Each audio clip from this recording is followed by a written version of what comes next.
No existe mal que dure 100 años, ni cuerpo que lo resista. Por eso es importante señalar que hay que defender nuestra patria con toda el alma.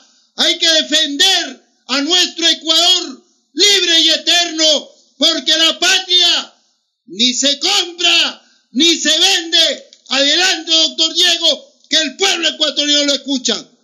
Muy buenos días, un respetuoso y cordial saludo para todos quienes contribuyen para la difusión del pensamiento de esta corriente del humanismo socialista. Quisiéramos saludar en primer lugar y agradecer al señor director de este medio de comunicación por la bondadosa posibilidad que otorga para que esta corriente de pensamiento genuinamente popular y patriótica se exprese. Su criterio, su concepción democrática y plural, hay que destacarlo, ha permitido que durante todos estos años podamos expresar opiniones y puntos de vista en función de los intereses del pueblo ecuatoriano y haciendo además sugerencias sobre posibles soluciones a los problemas del Ecuador. Un agradecimiento pues porque ha dirigido de manera plural esta importante emisora que es, diríamos, un bastión en lo que defiende los intereses y las convicciones democráticas, plurales y republicanas del Ecuador. Un saludo respetuoso y cordial a los distinguidos colaboradores de esta emisora. Un saludo asimismo a los compañeros que contribuyen a la difusión de este pensamiento patriótico, al compañero Pepe, a Raúl, a Clever, al compañero César, a Medardo y a todos quienes nos ayudan a la difusión de los pensamientos de esta corriente ideológica y política patriótica. Quisiéramos del mismo modo pues saludar respetuosamente al hermano pueblo de Guayaquil, del Guayas, del litoral y del Ecuador entero. Quisiéramos en esta mañana referirnos a dos aspectos que nos parecen cruciales. El uno es el que se refiere a la educación y el otro es a las novedades permanentes que existen en nuestro país de una serie de irregularidades que están saliendo y que antes nadie conocía y que todo estaba bloqueado. Y estaba bloqueado precisamente porque para eso sacaron y aprobaron la famosa Ley Orgánica de Comunicación, para sancionar, para multar a los medios de comunicación que difundan los criterios que no le interesaban al gobierno. Esto es importante que lo tengamos presente nosotros. Es decir, trataron de silenciarle a la sociedad y a los medios de comunicación, y en este sentido tenemos que reivindicar la conducta de esta emisora. No solamente que es la gigante del Pacífico, sino es la que jamás cayó, la que permitió que el pueblo conozca muchas verdades que de otra manera no habrían sido conocidas. Porque ha habido en el Ecuador un verdadero plan, un proyecto de destrucción nacional, no solamente en el campo de la educación, en el campo igualmente de la investigación científica, en lo que tiene que ver incluso con la organización de las entidades patrióticas como las propias Fuerzas Armadas. En este sentido nosotros quisiéramos también recordar el caso de la educación. Aquí en el Ecuador se desarrolló un plan tenebroso de desarticulación de los valores nacionales. Y hay un plan de desnacionalización y de destrucción de la cultura y de la educación en nuestra patria. Lo que han pasado los últimos días en el caso del escándalo que es motivo ya, digamos, de reclamo generalizado en nuestra patria, eso no es casual. Recordemos que estos hechos no se presentaban con las características dantescas que ahora ha sucedido luego del gobierno de la Revolución Ciudadana. Han estado aproximadamente unos 130 meses en el gobierno. Antes de la Revolución Ciudadana, recordemos que los profesores se formaban en los normales. Existían centros de capacitación para los que iban a ser profesores primarios. Recordemos que antes habían las facultades de filosofía o pedagogía donde formaban por materias y especializaciones a los maestros de matemáticas, de física, de química, de literatura. De esa manera se iba perfeccionando el sistema educativo secundario. Y en las universidades había, recordemos, libre ingreso. No nos vengan con la historia que siempre repetía Rafael Correa, que nunca en el Ecuador ha habido libre ingreso. Este señor parece que vivía en Marte. y no sabía que en Guayaquil el 29 de mayo del año 1969 se produjo uno de los hechos más terribles porque mataron a decenas de bachilleres, donde la mayor cuota puso justamente los estudiantes de la Aguirre Abad y del Borja Lavalle. Hubo libre ingreso en el país. Esto es algo que ahora no existe, que es necesario recuperarlo. Por eso decíamos, hay cosas que deberíamos nosotros analizar con exactitud. ¿Cómo es que destruyeron instituciones tan importantes? Y no solo en el campo de la educación, donde vamos evidentemente a abordar algunos aspectos. Por ejemplo, miren, ¿cómo desapareció el Izquieta Pérez? El Instituto Izquieta Pérez, que es uno de los más importantes de América Latina y del mundo en lo que tenía que ver con la investigación, en la calificación de los medicamentos, que si estaban aptos o no para el consumo humano. Decidieron desaparecer, y yo tengo una opinión, una impresión, yo tengo una conclusión, y voy a decir este pensamiento en voz alta. Necesitaban desaparecerle al Izquieta Pérez para que no controle la calidad de los medicamentos genéricos. Clarísimo. ¿Quién controla ahora la calidad de los medicamentos? Pero no solamente hicieron eso en el campo de los medicamentos. He estado dedicado a investigar en las últimas semanas cómo es que aplicaron el decreto 813 y cómo es que han utilizado varios procedimientos legales, a mi modo de ver tramposos, para sacar a muchos de los mejores médicos del país de todos los hospitales. Algo que lo podríamos ir demostrando. Tuve la ocasión de mirar una fotografía de un grupo de personas que tendrían todos entre 60 a 75 años. Y cuando le pregunté a un médico amigo, le digo, ¿y esta foto que es del siglo XIX? No, me dijo, es la foto, dijo, de la despedida de los médicos más antiguos y los que más sabían del hospital Eugenio Espejo. Y como les aplicaron el decreto 803 o de la renuncia obligatoria, se iban. Hicieron una merienda de despedida luego de más de 30, 35, 40 años de haber colaborado en el hospital Eugenio Espejo, y entonces le dije, mira, ¿me puedes dar una copia de la fotografía? ¿Cómo no? ¿Y quiénes son estos caballeros? Me dijo, mira, aquí está el doctor Marco Gaibor, cardiólogo de los más importantes del Ecuador. En la plenitud del conocimiento y la experiencia se fue, lo sacaron. El doctor Jaime Bernaza, cardiólogo y cateterista cardíaco del más alto nivel y de las mejores especializaciones en varias partes del mundo, también fuera. El doctor Danilo Montaño, neumólogo intensivista de primerísima calidad. El doctor Leonardo Pazmiño, intensivista. El doctor Washington García, neurocirujano con su especialidad en cirugía en la fosa posterior. Algo, diríamos, difícil de conseguir, no solo en el Ecuador, sino en varios países de América Latina. El doctor Gregorio Gabela, oftalmólogo con la especialidad en la cirugía de retina. El doctor René Maldonado en cirugía general y laparoscópica. El doctor Helio Ramírez, traumatólogo especialista en columna vertebral. El doctor Fausto Ordóñez en traumatología general. El doctor Jimmy Iturralde en cirugía vascular y trasplante de riñones. El doctor Pablo Bastidas, neurología clínica. Cerraron la unidad de trasplantes que lo dirigía el doctor Patricio Ortiz. Todos fuera. ¿Por qué sacaron a los médicos de más conocimiento y que tenían, claro, por obvios motivos, la experiencia de décadas de servir al pueblo de Quito?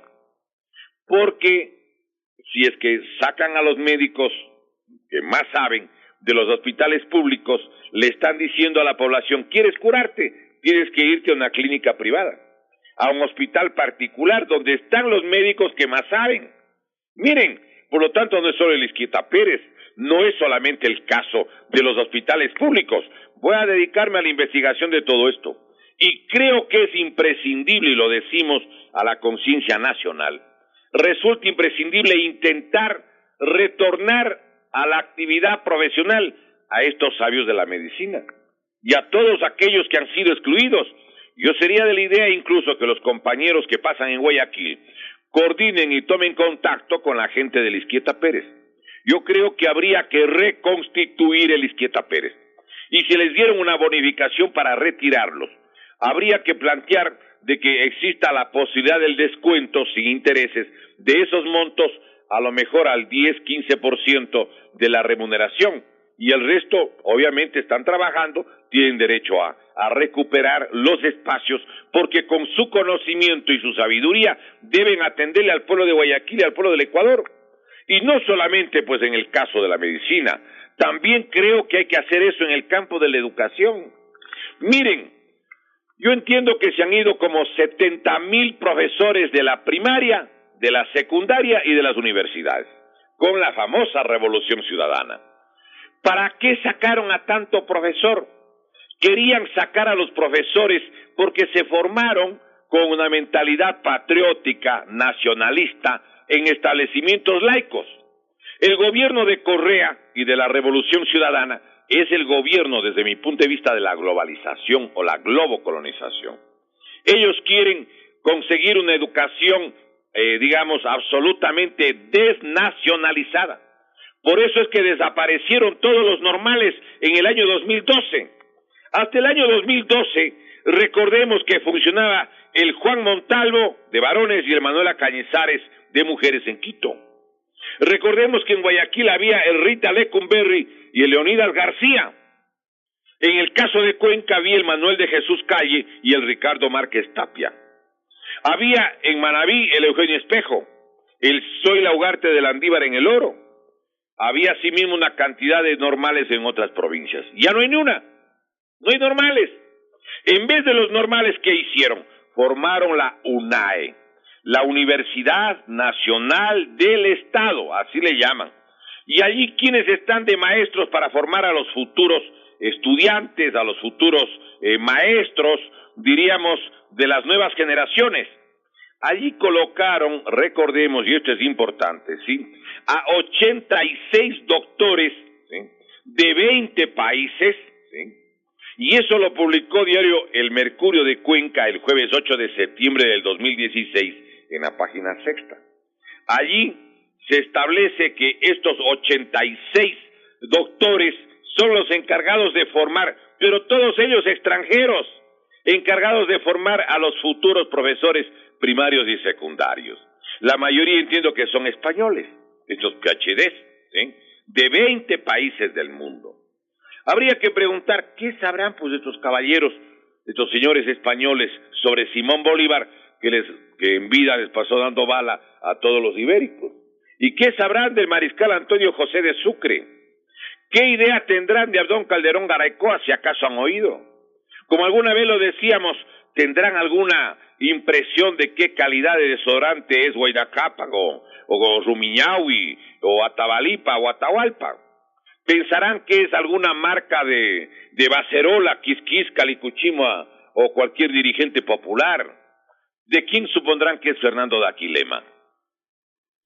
Van a la desnacionalización de nuestra educación. Por eso es que yo quisiera plantearle públicamente, ante la conciencia nacional en este programa, a nombre de quienes somos parte de este colectivo, que queremos ser un movimiento, el Ecuador libre y eterno, una propuesta. Habría que reconstruir los normales y las facultades de filosofía, porque quiero además recordar que en el Silicon Valley, los científicos norteamericanos que están ubicados en el estado de California han pedido que para los hijos y los nietos de ellos les den la educación tradicional. No quieren estas nuevas corrientes formativas que degeneran lo que significa un sistema de educación óptimo y recreativo. Y entonces planteamos que deberían reincorporarse a los maestros sacados de manera forzosa y con bullying laboral, con 40 horas semanales, para que ellos, con las jornadas que históricamente ha manejado el magisterio ecuatoriano, puedan retornar a la docencia en condiciones humanas. Los que recibieron indemnizaciones, cesantías o montos para retirarse podrían también descontar con el límite, por ejemplo, del 10% del monto de las remuneraciones y recuperar esos maestros. Si son 70,000 maestros que han salido, yo les invito a la siguiente reflexión, estimados compatriotas. Si cada maestro se dio clase, por decirle algo, 30 años de promedio, tiene una experiencia riquísima de la formación de jóvenes y de la atención de niños y de adolescentes, 30 años. Si son 70,000 maestros, ¿sí?, estamos hablando de 2.100.000 años de experiencia docente que el país perdió por un manejo verdaderamente demencial del gobierno de Rafael Correa y de Alianza País, pues. No nos vengan con el cuento de que estaban modernizando la educación. Mentira, han destruido la educación y lo podríamos nosotros demostrar. Yo quisiera recordar que lo primero que hicieron en el Ecuador, cuando llegó al poder el señor Rafael Correa, recordemos, desarticularon las organizaciones gremiales, prohibieron que les den apoyo económico a los gremios, trabajaron para destruir los colegios profesionales de médicos, de abogados, de químicos, de ingenieros, de arquitectos, para que no existan formas organizadas de opinión y nadie pueda criticarle las barbaridades que hacían. Lo mismo hicieron con la Unión Nacional de Educadores, que es exactamente lo que hizo Adolfo Hitler en el año 1933, destruir toda organización gremial para que no existan movilizaciones sociales. Aquí en el Ecuador, quisiera preguntarles, ¿qué ha pasado desde que llegó a la presidencia Rafael Correa y su instrumento de la globalización que se llama Alianza País? ¿Dónde están los organismos secundarios de estudiantes? Los organismos universitarios, todo destruido, todo destruido. Pero además, yo quisiera que recordemos otro hecho. ¿Para qué sacaron a los profesores universitarios nacidos en la década del 40 y la década del 50? Les sacaron porque muchos de ellos tenían concepciones patrióticas, nacionalistas, pensamiento progresista. ¿Por qué? Porque los que nacieron en la década de 1940 entraron a la universidad en la década de 1960. ¿Y qué pasaba en el mundo y en el Ecuador en esos tiempos? Había la permeabilización del pensamiento de la Revolución Cubana, la lucha por la liberación nacional desde Argelia con Ben Bella hasta lo que significaba en el lejano oriente, en Asia, en la lucha de Camboya, de Laos, de Vietnam, el pensamiento de Ho Chi Minh, de Nguyen Van Giap, hasta del propio Mao. Entonces, claro, los que se formaron en la década del 60, Correa, ¿qué decidió? Que si no tienen maestría, que nadie tenía, por supuesto, o doctorado, se fueron a la casa.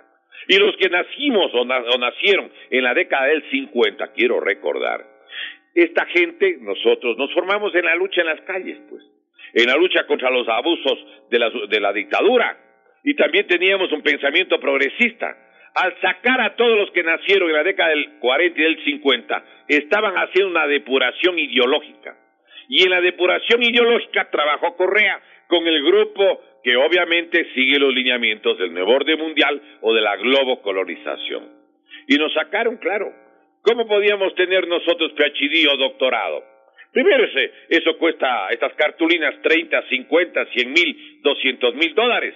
Primero, no tenemos la plata. Y segundo, ¿para qué vamos a cometer el disparate de a la vejez ir a buscar una cartulina que no sirve para nada y para que pongan en la lápida aquí hace un PhD? Es una barbaridad, pues.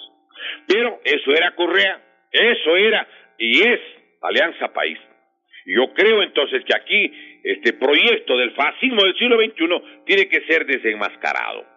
Recordemos que hicieron un mapeo, es decir, hicieron unas hojas de identificación de todos los dirigentes estudiantiles del país a través del Ministerio de Educación. Los que eran allegados al gobierno, los que eran desafectos al proceso, según ellos, al proyecto revolucionario, entre comillas, ¿sí? Y yo quiero que alguna gente también a lo mejor conoce, existen jóvenes que fueron abanderados, los mejores estudiantes, jóvenes de las escoltas, de los abanderados de los colegios que no están en las universidades. Además, se inventaron un examen, a mi modo de ver, absolutamente tramposo, para determinar las potencialidades y las capacidades, para ver quiénes sacan puntaje, para ver quiénes pueden ir a las universidades. Señores, en nuestra patria existe 1.009.000 jóvenes, o sea, más de 1 millón de jóvenes menores de 29 años que no están en las universidades porque desde mi punto de vista se sometieron o están sujetos contra su voluntad a procedimientos de evaluación o exámenes de ingreso absolutamente tramposos y sesgados. Dicen simplemente, sabe de que no tuvo el puntaje, necesitan 900 para determinada carrera, dicen tuvo 800, 850. ¿Cómo reclaman si no les devuelven los exámenes? Los bachilleres están peor que los delincuentes en el trato. ¿Por qué? Si alguien roba, alguien mata, alguien viola y el juez le da la sentencia, ¿puede apelar o no ante la corte? Claro que puede apelar. Puede decir, sabe que yo no estuve en la ciudad ese día, por ejemplo, y demostrarlo. En cambio, el que da el examen se quedó fregado porque no puede apelar. Y además, es notorio, miren ustedes cómo, por ejemplo, en el sistema educativo, cómo han disminuido el número de estudiantes en las universidades. Cómo es, por ejemplo, que las plantas docentes, muchos de las mejores plantas docentes se quedaron fuera de las universidades. En la Universidad de Cuenca, de los 800 maestros, 410 nos fuimos. En cuestión de días, porque caso contrario nos podían aplicar el artículo 13 de la Ley Orgánica de Educación Superior, en la que si es que no teníamos el PhD o el doctorado en determinado tiempo, perdíamos las categorías y quedábamos en indefensión, porque todo el mundo sabe que aquí en nuestra patria, lamentablemente, la Administración de Justicia estaba controlada y está controlada por el gobierno nacional. Entonces yo quisiera que aquí vayamos reparando. Además, hay alternativas que se pueden plantear. Por ejemplo, ¿por qué no permitir que haya un año común con las materias afines por áreas de conocimiento de carreras? Eso lo hemos venido planteando y hemos luchado por esa propuesta desde la década prácticamente de la década del 70, cuando éramos estudiantes. Yo quiero que recordemos, por ejemplo, ¿por qué no hacer un año común por áreas de conocimiento? Por ciencias sociales y humanas, donde entren todos los que quieran estudiar derecho, economía, trabajo social, periodismo, administración de empresas, sociología, contabilidad superior, pedagogía. Y allí existen materias comunes que podrían ir desde la metodología de investigación, introducción de ciencias sociales, computación, estadística, realidad nacional y latinoamericana. Y en el segundo año ya determinan qué carrera van a seguir.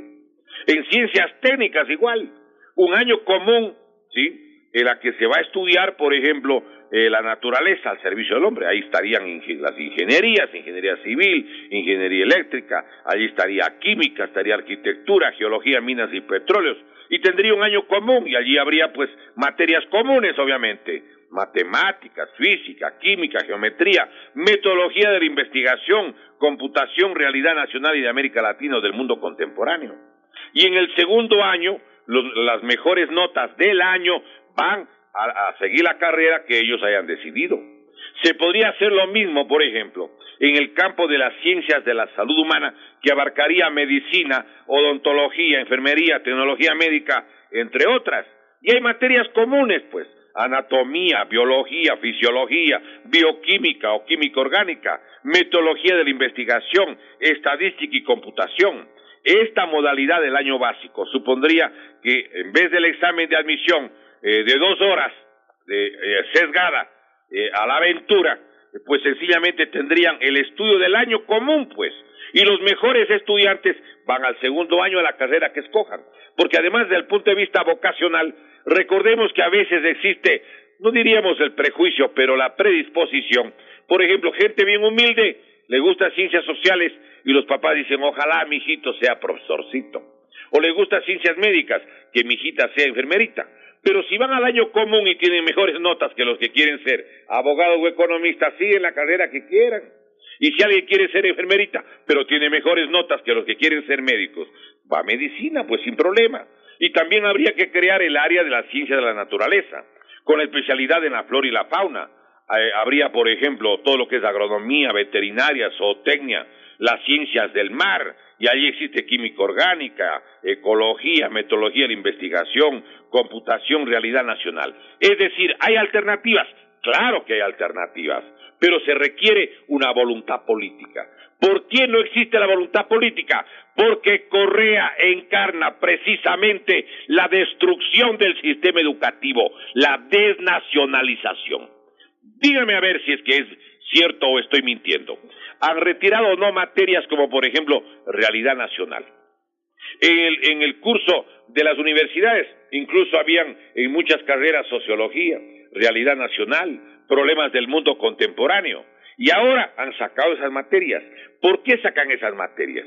¿Qué quieren? ¿A dónde quieren apuntar justamente con el sistema educativo, con estos enormes vacíos? Y los exámenes, pues los exámenes son una trampa. Incluso exámenes que no son tramposos no sirven para evaluar el ingreso. Lo demuestra la ciencia y la historia. Permítame dar ejemplos. Lean la biografía de Albert Einstein. Albert Einstein reprobó el ingreso al Instituto Superior de Zúrich. Era nervioso, se quedó. Hay otro sabio famoso que se llama Jacques Sinclair Kilby, o Jack Kilby que le llaman.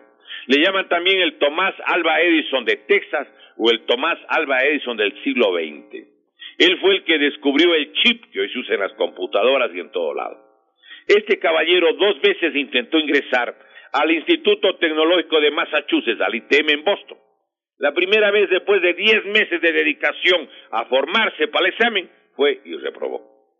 1 año más se dedicó porque su anhelo era ir al ITM, ¿sí? Y nuevamente falló, porque era nervioso. Y yo quiero recordar que en América Latina, por ejemplo, hay el famoso caso de Lucila Godoy, que es más conocida como Gabriela Mistral.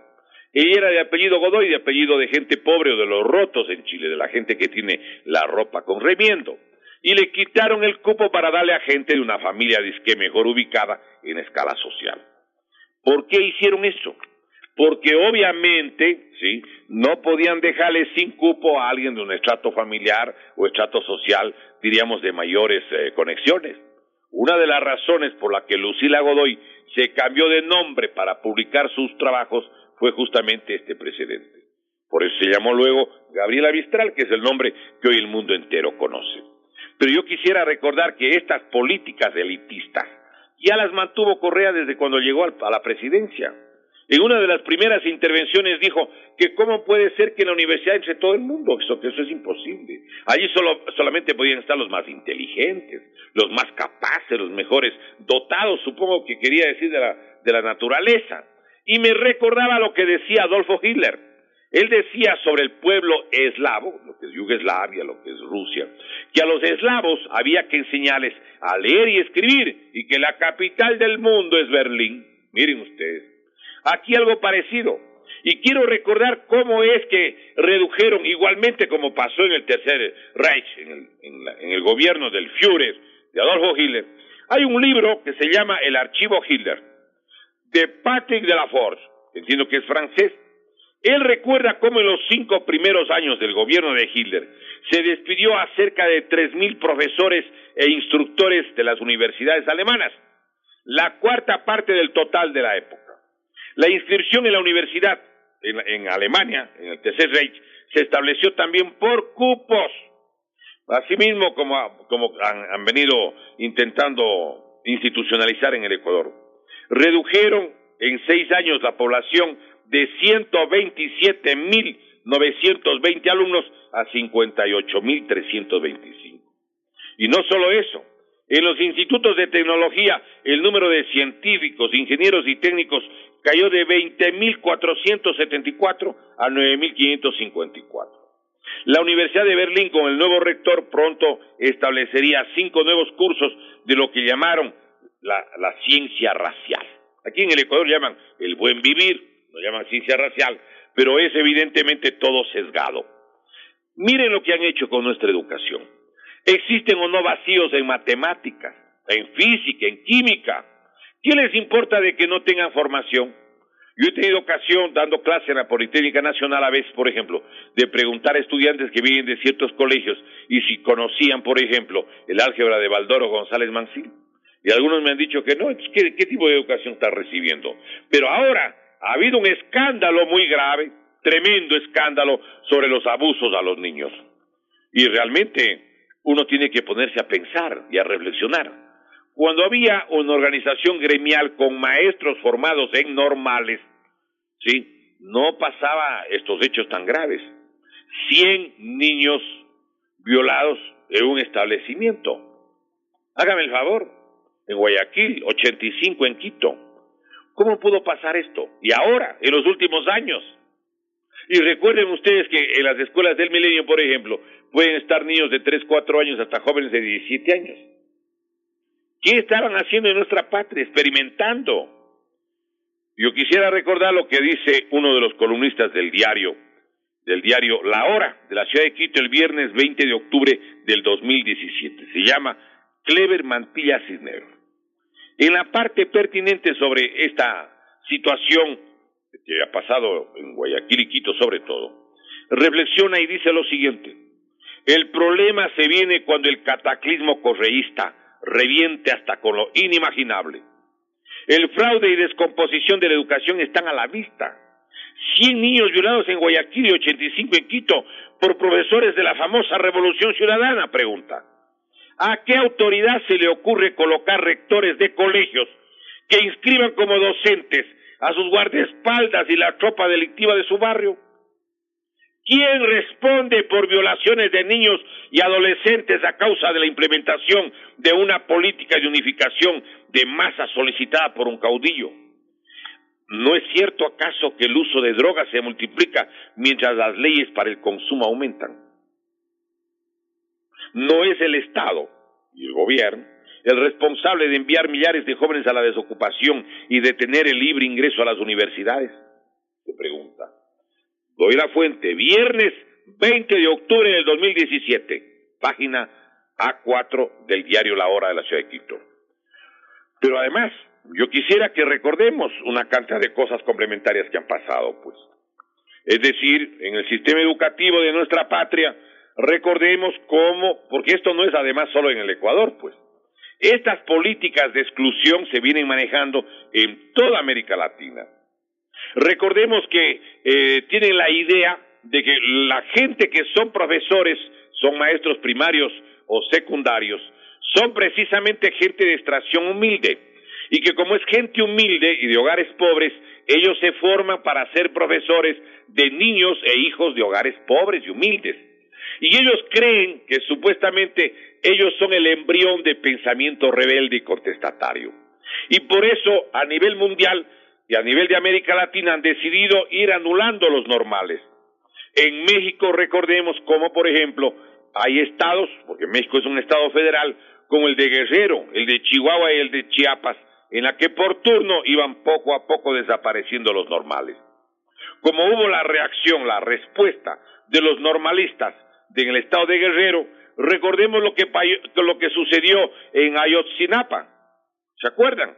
Donde desaparecieron a 43 normalistas, lo que no fue nada casual, y hasta ahora no se sabe qué pasó con ellos. Esa es una de las cosas que vale la pena que la gente recuerde y reflexione. Yo creo que debería pelearse por la restitución de todos los organismos gremiales, por principio, porque es una garantía de la Declaración Universal de los Derechos Humanos y de la Constitución de la República, el derecho de organización y de manifestarse pacíficamente. Creo que debería tener todas las garantías la Unión Nacional de Educadores y el Frente Unitario de Trabajadores de la Educación. ¿Por qué en el Ecuador tienen que desaparecer los organismos gremiales? ¿Cómo es que cuando en la Asamblea piden que deben comparecer 3 exministros, uno de ellos, el exministro Espinosa, el CAL decide que no deben ir al Pleno cuando el ministro está ahora de diputado? Pues claro, de asambleísta. Claro, pusieron de asambleístas, escogiendo a dedo a los exgobernadores, a los exministros, a las autoridades que manejaron además plata, pues, para que ayuden a proteger justamente a los que estaban involucrados en el caso, por ejemplo, de la Odebrecht y de otros más. Ustedes saben que la Odebrecht no es ni el 1% del total de los perjuicios, y solo en el área petrolera. Entonces yo lo que creo es que además debemos recordar cómo el correísmo trabajó para destruir hasta los colegios experimentales. Había el Manuel María Sánchez, en Quito ya no hay. Era colegio experimental en Guayaquil, el Francisco Huerta Rendón, ya no es experimental. En Cuenca había el Fray Vicente Solano, ya no hay como colegio experimental. Es decir, esto es importante que vayamos reparando. Sí, además otra cosa, la extranjerización en el estudio, pues. Y miren ustedes lo que han llamado la ideología de género y una cantidad de cosas, estimulando determinado tipo de prácticas. No es que alguien tenga prevención contra las personas con cualquier inclinación, pero aquí había una política dirigida, pues. Además, ¿por qué se excluyó a la docencia experimentada? En el Ecuador pusieron leyes, como la Ley Orgánica de Educación Superior, quiero recordarles, ¿sí?, en la que se establece en la ley que no puede, y con la ley orgánica del servicio público igual, alguien no puede ascender si tiene más de 65 años. El Papa, si es que hubiera en el derecho canónico a nivel mundial las regulaciones de Correa y su equipo de la globalización o de la globocolonización, el Papa no hubiera podido ser nunca pontífice porque tenía 77 años cuando fue elegido, pues no podría. Como no tiene PhD, Albert Einstein no podría ser profesor de ninguna universidad del Ecuador. Stephen Hawking no podría ser. Steve Jobs, peor, no tenía ni concluida la universidad. Y si yo quisiera estudiar, por ejemplo, un cuarto nivel, que me gusta la literatura, tendría que estudiar a los bachilleres, pues, porque Gabriel García Márquez es bachiller, Pablo Neruda, bachiller, Gabriela Mistral, bachiller, y recordemos que José Saramago no es ni bachiller, y el escritor más famoso de América Latina, el más leído de todos, se llama Eduardo Galeano, un uruguayo que ha hecho más que 100 parlamentos y 1000 universidades juntas de golpe, con sus libros para abrir la conciencia del pueblo. Él estudió hasta segundo año de la secundaria, y se retiró porque su familia era bien pobre, en Uruguay, en Montevideo. Miren, por lo tanto es el conocimiento lo que vale, no las cartulinas, no estos cartones. ¿Para qué sirve que un señor tenga 15 doctorados, bien palanqueados por supuesto, ¿sí? Y resulta que ha destruido la economía nacional. La economía del Ecuador está destruida, mientras el señor bachiller Evo Morales, bachiller sí, tiene el 50% del total del Producto Interno Bruto de Bolivia, que llega a 30.000 millones, tiene 15.000 millones guardados que sirven para su desarrollo. Aquí en el Ecuador, miren, lo dice el propio presidente, necesitan 10.000 millones de dólares en el año 2018. ¿Para qué? Para pagar intereses y cubrir una partecita del capital o amortización de las deudas que contrajo el señor Rafael Correa y su gobierno. 10.000 millones se paga en un año lo que era toda la deuda que había en diciembre del 2009. Este es un manejo demencial, pues, un manejo irresponsable. Y claro, quieren el control de la mente, sobre todo de la juventud y de la niñez. Por eso es que hay más de 1 millón de jóvenes menores de 29 años que no están en las universidades.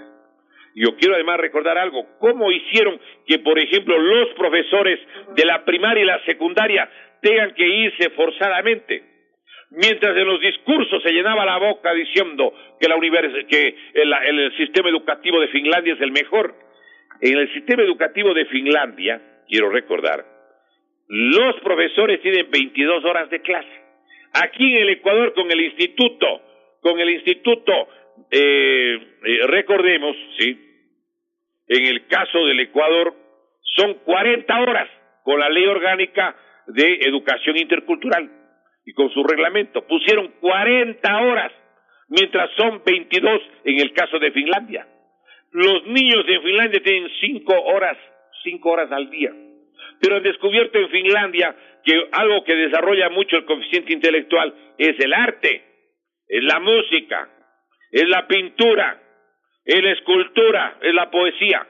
El arte desarrolla el coeficiente intelectual. Pero aquí en el Ecuador pusieron jornadas de maestros que les ponían hasta cadena. 40 horas, eso no pasa ni en los países más atrasados de África.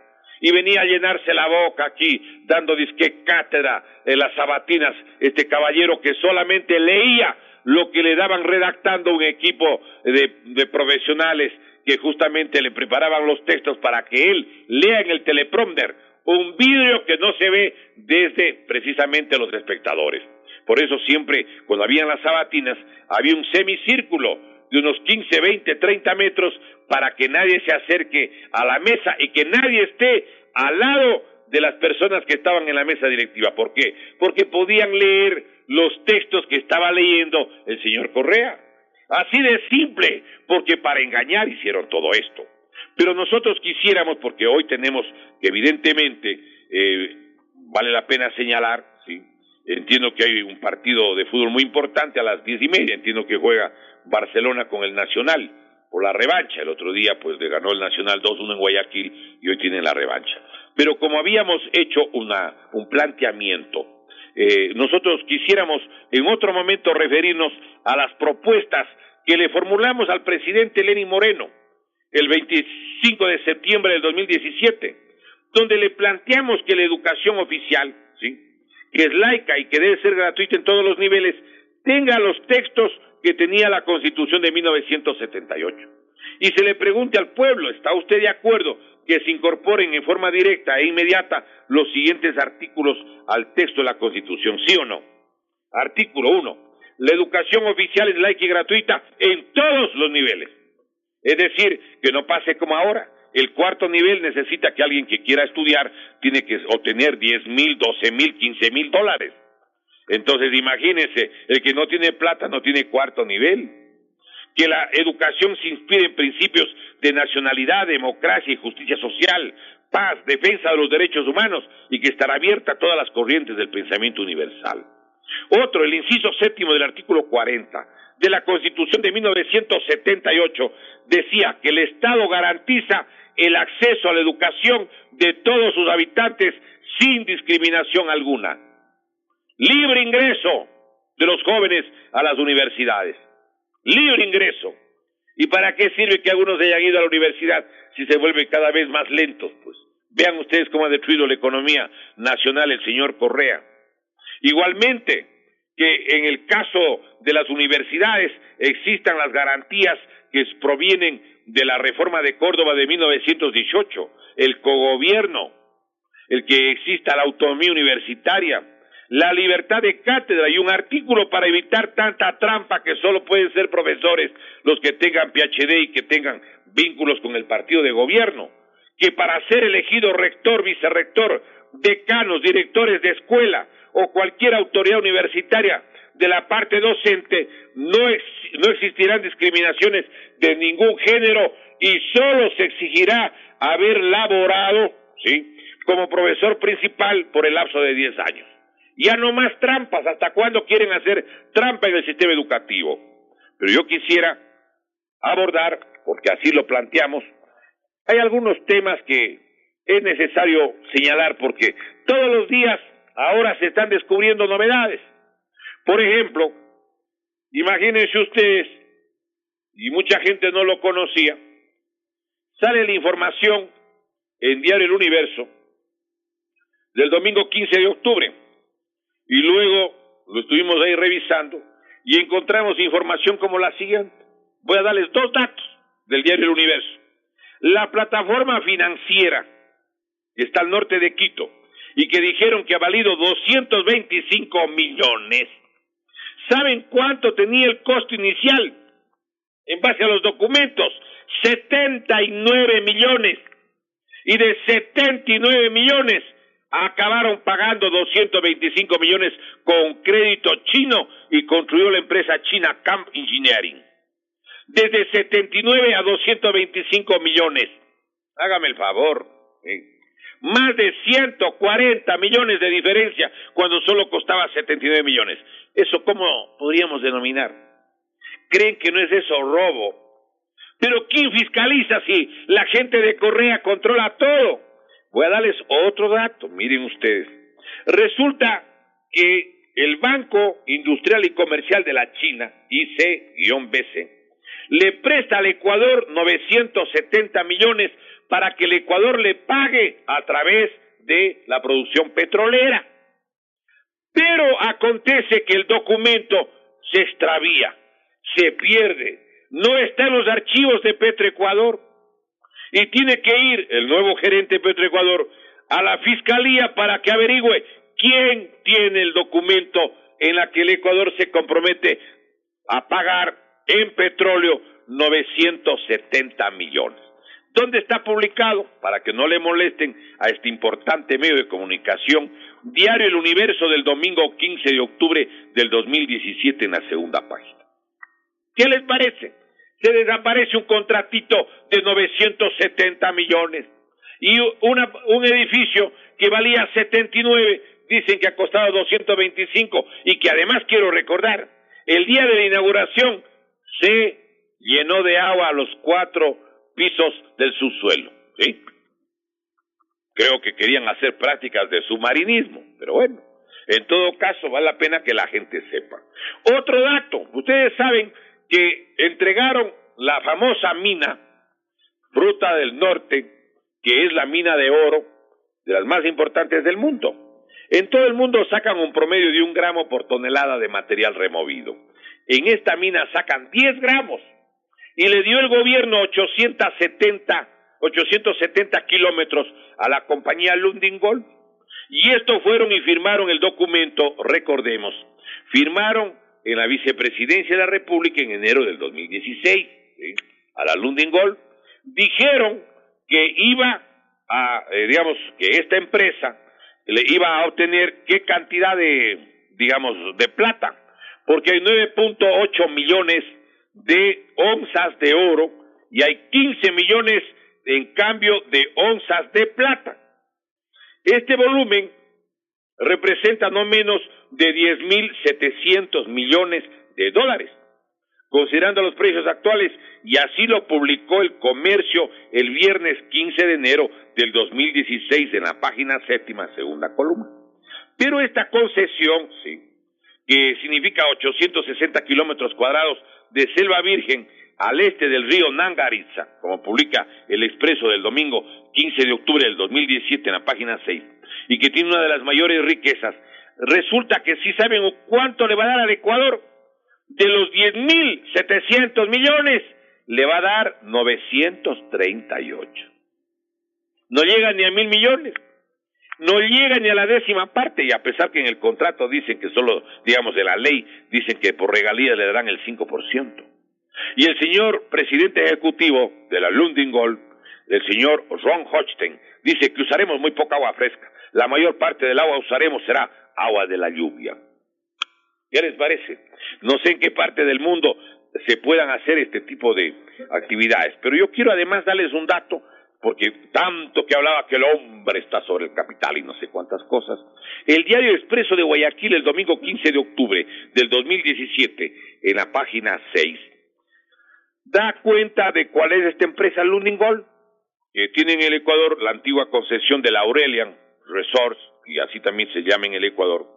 Es una de las 12 corporaciones mineras pertenecientes a la Lundin Group, un consorcio sueco-canadiense que opera en todo el mundo y que se hizo famosa por su falta de escrúpulos.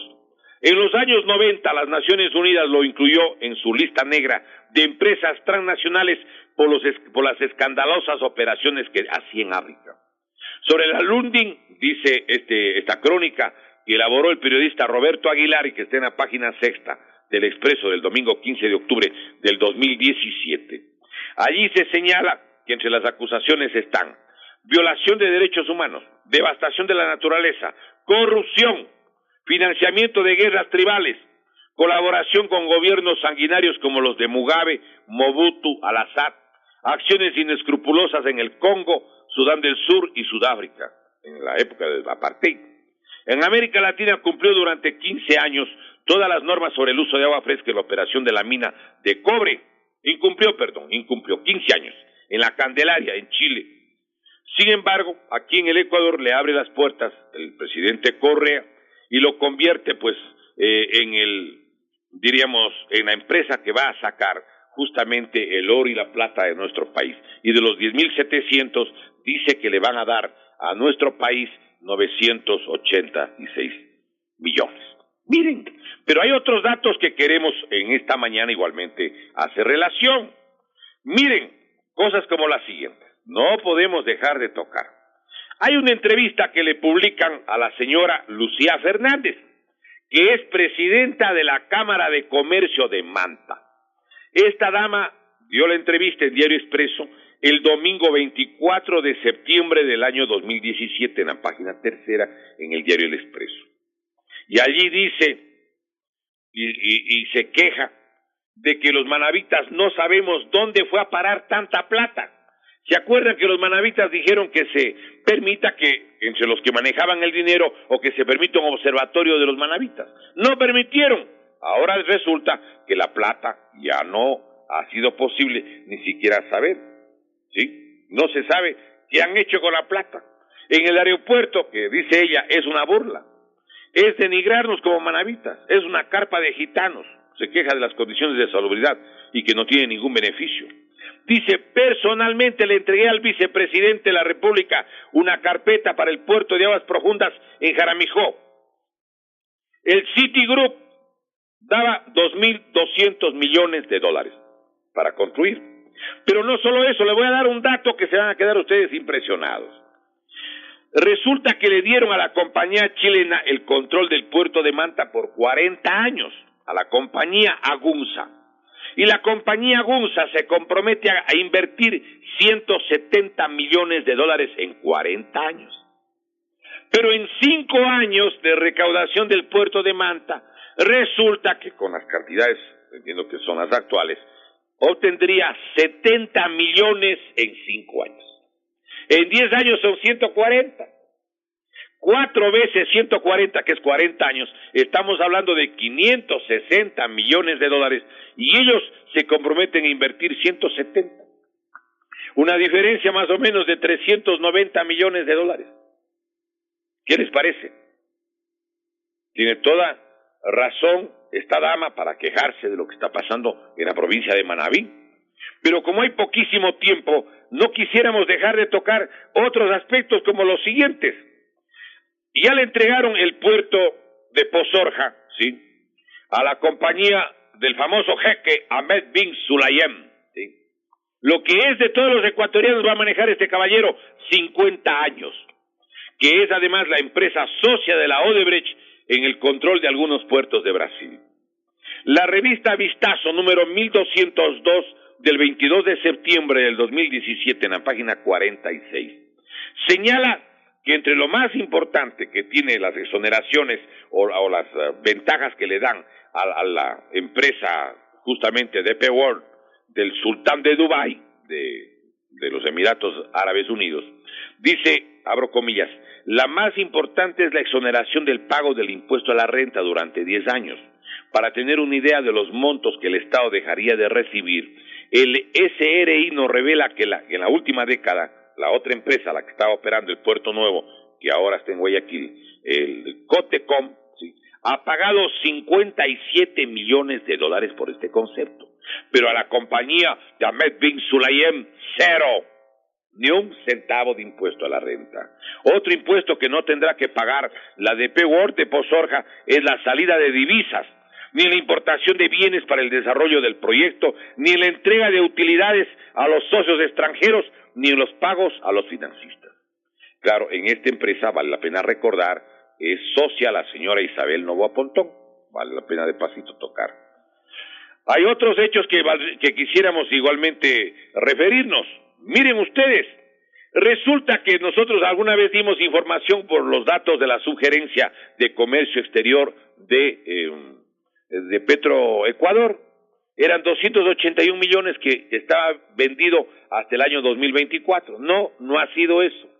Han sido 536.6 millones de barriles hasta el año 2024. Es decir, ¿cómo van a pagar los 10.000 millones que necesitan para los intereses y que equivale al monto de toda la deuda de diciembre del 2009, cuando ya está entregado el petróleo 536 millones hasta el año 2024 y ya dieron la plata y ya dio gastando con Rafael Correa? Y además otra cosa, en la minería tampoco van a poder tener los dineros porque hay exoneración hasta recuperar toda la inversión, más 48 meses adicionales. Entonces hay que preguntar, ¿de dónde va a salir la plata? Al principio van a pedir créditos para reemplazar o para cubrir obligaciones hasta que se lleve a cabo la consulta convocada por el presidente Lenín Moreno. Y luego entiendo que pensarán renegociar o pedir dinero al Fondo Monetario, al Banco Mundial, a intereses más bajos para cambiar por la deuda que se paga sobre el 9-10% contratada por Correa sobre todo. Y entonces luego los ecuatorianos tendremos que pagar. ¿Cómo vamos a pagar? Tengan la bondad de explicarnos. ¿Subirán impuestos? ¿Eliminarán subsidios? Porque de alguna manera habrá que pagar. Para tener una idea de lo que podría suceder, Alfredo Vergara, y con esto vamos a concluir porque ya el tiempo se nos acorta terriblemente, el viernes 20 de octubre del 2017, señala de que al principio del gobierno de Alianza País se pagaba el 10%, máximo para las obligaciones externas. Ahora en el año 2016 estaba en el 45%, y él dice que desde fines del año 2017 será no menos del 50%. Dice textualmente, el problema que se avecina entonces es visiblemente crítico. Una cifra mayor al 50% implica que el gobierno tendrá que consignar el pago de la deuda, una cantidad superior que la que destine a pagar todos los demás gastos de la República, incluyendo los costos de educación, de salud, de seguridad, de vivienda, de bienestar y desarrollo social, subsidios y programas especiales para grupos vulnerables, entre los que actualmente sobresalen los de la vivienda gratuita, el plan Toda una Vida, el bono de desarrollo humano. ¿A dónde nos lleva todo esto, compatriotas? No es que el señor Rafael Correa es un opositor, no. Él es el más grande responsable de lo que hoy acontece en el país. Y el señor Lenín Moreno debería, él, invitarle al pueblo del Ecuador a que elimine todas las enmiendas inconstitucionales. Debería convocar a una nueva asamblea y debería recuperar la plata robada. Ahí está el dinero, no en más impuestos, no en eliminación de determinado tipo de subsidios, que habrá que analizarlos y estudiarlos, pero también aparte de recuperar la plata robada, donde la Odebrecht no llega al 1% del total de lo que se ha robado en el campo petrolero. Se llevaban, dice el propio Carlos Pareja Yanuseli, $4 en cada barril de exportación. Estamos hablando de cerca de 300,000 barriles al día, $1,200,000 diarios durante 8 o 9 años. Pagaban hasta $58 la extracción de cada barril de petróleo cuando los técnicos de Petroecuador lo hacían antes a 7, 8, 9 dólares. Ahora pagaban $58. ¿Cómo es eso? Y los otros robos, los 2.369 millones en la refinería de Esmeraldas y los 1.507 en la refinería del Aroma en la provincia de Manabí, entre otras cosas. Nosotros podríamos hacer una extensión inmensa de todas las irregularidades que se han producido, pero el tiempo es de límite y como tiene un compromiso este medio de comunicación, vamos a dejar allí queda pendiente, pero hemos querido sobre todo hoy referirnos a algunas novedades en el campo del manejo público de quien quiere ahora parecer del supuesto opositor del señor Lenín Moreno, a quien él mismo le eligió con recordemos, con Consejo Nacional Electoral de bolsillo, cuando dijeron además, recordemos que en el Ecuador habían 12,835,000 votantes. Ese número de votantes solo habría si es que en el Ecuador hubieran 19,420,000 ecuatorianos, 19 millones, que es 3 millones más que los datos del INEC. Así manejó el proceso electoral el Consejo Nacional al que le condecoró por servicios prestados Correa, y así se llevaron los 74 asambleístas. Todo es puro manejo absolutamente irregular, procedimientos burdos y opacos, pero el pueblo tiene que reflexionar, tomar conciencia y proteger a la presente y a las futuras generaciones, no dejarse enjaular, hacer los esfuerzos para recuperar el estudio para la juventud que hoy no ha accedido a las universidades, recuperar los mejores médicos para que retornen a atender al pueblo ecuatoriano los que quieran hacerlo. Igualmente, habrá que intentar recuperar, por ejemplo, los normales, las facultades de filosofía, el Izquieta Pérez, recuperar y reconstruir lo que destruyó Correa al fin del nuevo orden mundial político de la globalización o globocolonización. La patria, compatriotas, ni se vende ni se rinde. La patria con el alma se defiende. Como dice nuestro lema, viva el Ecuador libre y eterno. Dios mediante continuaremos en el análisis de la realidad de nuestra patria el próximo domingo, agradeciendo sinceramente al director de este medio de comunicación y expresando lo que decía William Shakespeare en Hamlet: pobre como soy, pobre soy en dar las gracias. Dios mediante, hasta la próxima semana. Muy buenos días. Las opiniones y comentarios emitidos en este programa son de absoluta responsabilidad de quien los emite. Métale a la marcha, métale al tambor, métale que traigo un pueblo en mi voz. El pensamiento bolivariano es libre, sin injerencias y sin imposiciones. Llegamos al análisis del acontecer político de nuestra realidad nacional. Escuche Tribuna Socialista Bolivariana todos los domingos a las 10 de la mañana por Morena 640 en amplitud modulada estéreo. Métale a la marcha.